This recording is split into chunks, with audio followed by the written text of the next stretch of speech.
Hello साथीहरू। आज म ब्रेकफास्टमा के खाँदैछु, हिजो बेलुका नै बनाएको थिएँ होइन, थुक्पा। अन्त रेसिपी बनाएको छु, पछि हाल्छु हो। रेसिपी त के हो सबलाई थाहा नै छ होइन। अन्तखेरि अब बनाएको चाहिँ कसरी म बनाउँछु भनेर चाहिँ मैले बनाएको छु कि तर हालेको छुइनँ हो। अन्त अब टाइम पाएपछि हाल्छु होइन। आज चाहिँ खाएको चाहिँ मैले चाहिँ हालिहालेको ल।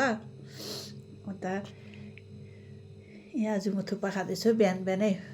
बिहान पनि के भन्नु, 10:30 भइसक्यो।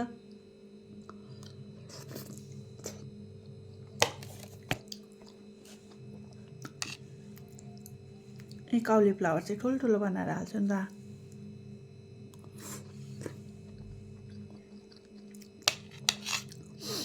अब फेरि मार्केट जानु छ फेरि हो। अन्त यो खाएर चाहिँ फेरि म मार्केट जान्छु, अलिकति सामानहरू गर्नु छ कि।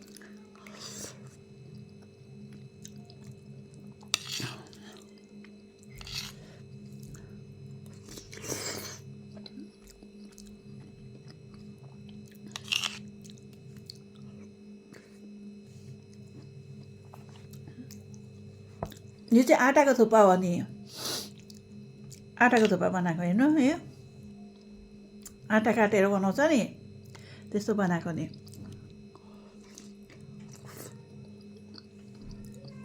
तर पुरा टाइम लाग्दो रहेछ है। 8:30 बनाएको होला, 10:30 भयो, 2 घन्टा लाग्यो। अन्त अझ एकजनाले बनाउँदा त टाइम त लाग्छ नि त होइन। अब कसैले हेल्प गर्यो भने पो अलिक छिटो पनि हुन्छ। अब सब्जी काट्नु पऱ्यो हो, अन्त दाल भिगाएर दाल बसाउनु पऱ्यो, सब्जी बनाउनु पऱ्यो, त्यहाँदेखि आँटा गुन्नु पऱ्यो, आँटा गुनेर फेरि बेलेर फेरि सुकाएर फेरि काटेर होइन। त्यहाँदेखिको मान्छेहरूलाई चाहिँ सजिलो लाग्छ क्या त। खाना बनाउने मान्छेलाई कस्तो साह्रो पर्छ है, छैन। तिनीहरूलाई चाहिँ अब के अरे खानु भइहाल्यो, अझसम्म पाकेको छैन भन्छ हो, त्यस्तो गर्छ। अन्त आफूलाई बनाउनु चाहिँ कस्तो साह्रो पर्छ एक्लै। अन्त फेरि अचार बनाउनु, अचारमा लसुन छिल्नु, यत्रो यत्रो लसुन हुन्छ, लसुन छिल्नु कति साह्रो पर्छ।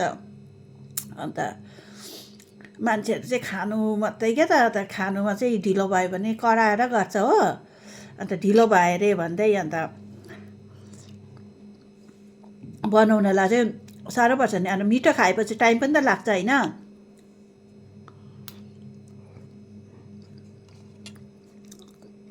हुन्छ, बाई बाई।